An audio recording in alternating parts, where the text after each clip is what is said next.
Thank you very much, Mr. Vaganidis. Good morning, ladies and gentlemen, dear Minister, Your Excellency, distinguished guests. Welcome to Greece, and we're very happy to have you here attending this very important conference for the Balkans and the Black Sea Forum. On behalf of Dr. Dimas, who unfortunately couldn't make it to come here today, he assigned me to represent him a few hours ago, I'm telling you. And I am very honored to present you the research and innovation policy in Greece over the past 3.5 years. So let me start with our presentation.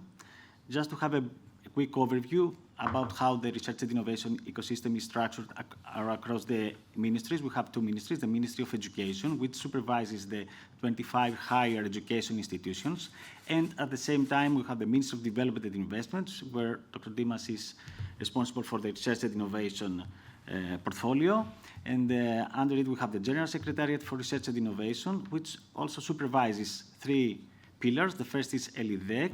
It's an institution that deals with basic research. We have 11 research centers, which are doing basic but also applied research, and 3 technology organizations, kind of innovation hubs, etc. The 13 research centers, which are supervised by the General Secretariat for Research and Investments, are appearing here. We have 3 of them dealing with health and biosciences. We have another 5 of them which are multidisciplinary. They are dealing with health and bio, but also with ICT, these number 4, 5, 6, and 7. And the next of them we know that is the future. And we have other 3 research centers which are very specialized. One is for marine research, another one is for the National Observatory of Athens for dealing with astronomy, climate change, earthquake monitoring, etc., and the National Center for Social Research. So, just a quick look of what these research centers are looking right now. And this is the 25 Greek universities, and I'm just having there the names. I'm not going to enter into details, but what is very important to address is that if we look at the Web of Science data, we see that the scientific publications in Greece keep on increasing. Another important fact is that the scientific citations is also increasing in parallel with the scientific publications. But more importantly, we see that the impact of these research is very important because it exceeds the impact, let's say, of the equivalent number of papers in the EU and the OECD countries. This is something which I would say is quite impressive. We see we have crossed in the 2014 this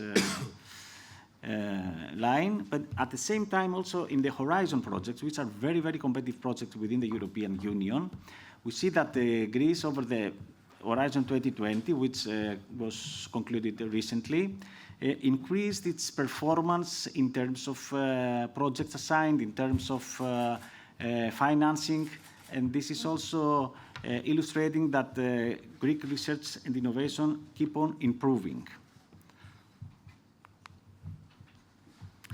If we would like to take a look at one single figure to see where a state, a country, let's say, positions itself, we would take a look at the Research and Development Intensity Index. This is the R&D expenses as a percentage to the gross domestic product. And we see that this figure started from 0.68 in 2011, and in 2020 it reached at 1.51, which is the highest percentage, and it's the biggest increase year over year as well. And this increase in expenditure is driven by the business sector, and this is very important because always a government has to support innovation and research, but this money have to be leveraged by the industry, and we have an increase in spending from the industry, and this is something that we would like also to point out. So in terms of R&D intensity, the EU average is 2.3% with an aim to exceed 3%. Greece is at 1.51, as I explained earlier, but we have increased our position year by year in terms of this important figure. In terms of the introduction and adoption of innovations among enterprises, based on the recent Eurostat CIS report issued in November, we see that Greece is the #1 country in this respect.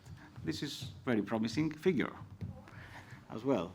And if we go to the next slide, this is the European Innovation Scoreboard, which is recently also issued. It is an aggregate index encompassing many different sub-indexes. Greece ranks in the 20th position. It's within the moderate over innovators so far, but over the years 2015 until 2022, Greece is improving its rates of innovation. We rank in position #3, which means that in the years to come, we're going to leapfrog. And this is something that we expect to happen in the next few years.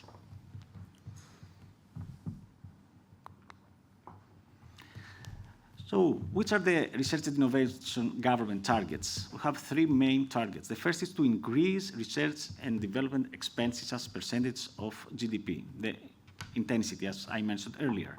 The second is to enhance the linkages of research with the real economy. And the third one is to provide stronger support to the startup and spin-off ecosystem. Let's see some of the measures taken over the past 3 years. The first was to increase the super deduction tax rates for the companies which invest in R&D. This super deduction was increased from 130% to 200%, and is effective from September 2020, and this resulted in a higher investment from the business sector. At the same time, we tried to simplify the procedures and to accelerate the process of clearing these expenses.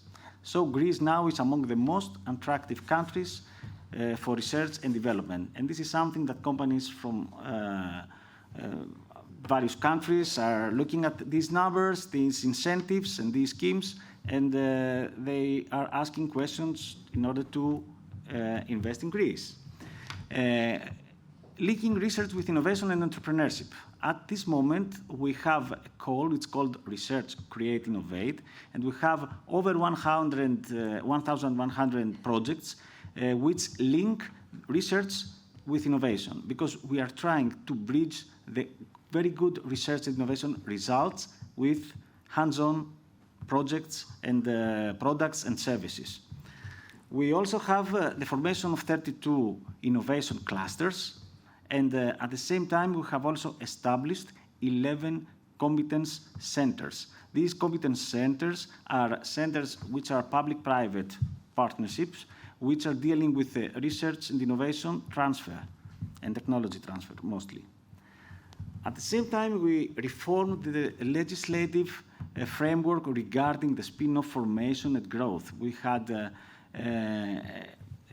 very difficult framework.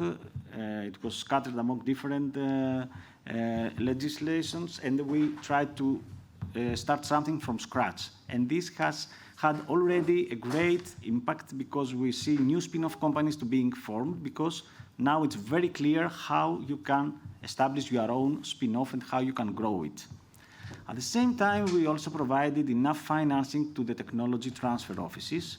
We established 2 different cohorts. The one is for those which are at the beginning of this process, and the other one is for those which are in a more established stage. And we're trying to provide them enough finance to grow.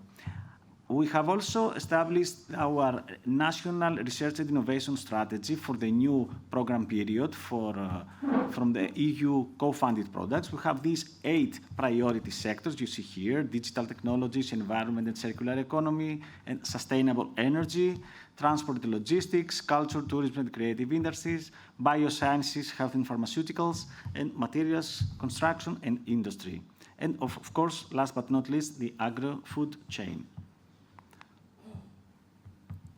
Another initiative that we took is that we tried to map the existing innovation ecosystem with regard to the startups and the spin-off companies of Greece. So we established a registry, it's called Elevate Greece, we have set up a procedure in order to register them, to evaluate them in the beginning and register them. So far we have almost 720 startups, which are operating across 20 sectors, and they employ over than 6,700 jobs. And everything started by giving a national definition of what a startup might be, because a startup is not just a company which started a few years ago, but it has to be disruptively innovative, and it also has to be scalable. And these are the two basic criteria. And we provided special tax incentives for these companies, especially for the angel investors which invest in this ecosystem. We provided 50% deduction of their taxable income if they invest in these companies. We improved the employee stock options scheme with tax incentives. And we also provided them with extra finance because of the COVID situation, which had a great severe impact, I would say, in their financing, because most of these companies are in the so-called death valley, and they should endure this 2-3 year period. So we provided some finance. And now we are in a position to have very accurate statistics about the distribution per industry. We see that life sciences is the #1 sector, travel, hospitality, and leisure is the second, environment and energy ranks in the third position, advertising, marketing also is equal with the previous one, and then agri-tech, food tech, data analytics, retail tech, e-commerce, manufacturing, fintech, education. These are the numbers so far, and this is also in terms of technologies that they employ in order to be so competitive and innovative. I'm not reading them, just to have a look at this slide, and I'm moving on to the second one, to the next slide. We also have very good information about the sources of funding. We see that venture capital funds account for 66% of them, and the second one is comes from actually self-funded, we would say. Angel investors also follow, some loans, and some other sources. I already talked about the new legal framework for spin-off companies. So this is something that we expect that in the next few years we will see more deep tech spin-off companies being pioneers in not only in Greece but also at the European level. And another initiative that we took is that we started 2 big innovation hubs. The one is in Athens. You see here a picture of an old factory which is going to be revamped or demolished in some places of it and establish a new innovation hub. It's called Chropi here in Attica. And this is a co-creation space where big tech companies with spin-off startups and labs from the universities will coexist and will create a very highly interactive research and innovation hub.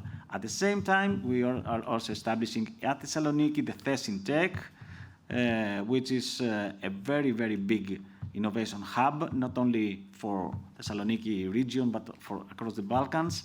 It's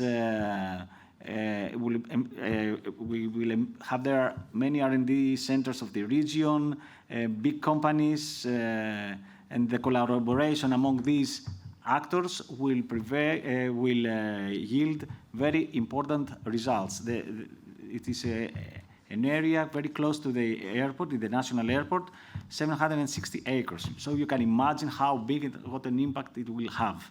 We have a representative here who will explain us more in another speech, I guess.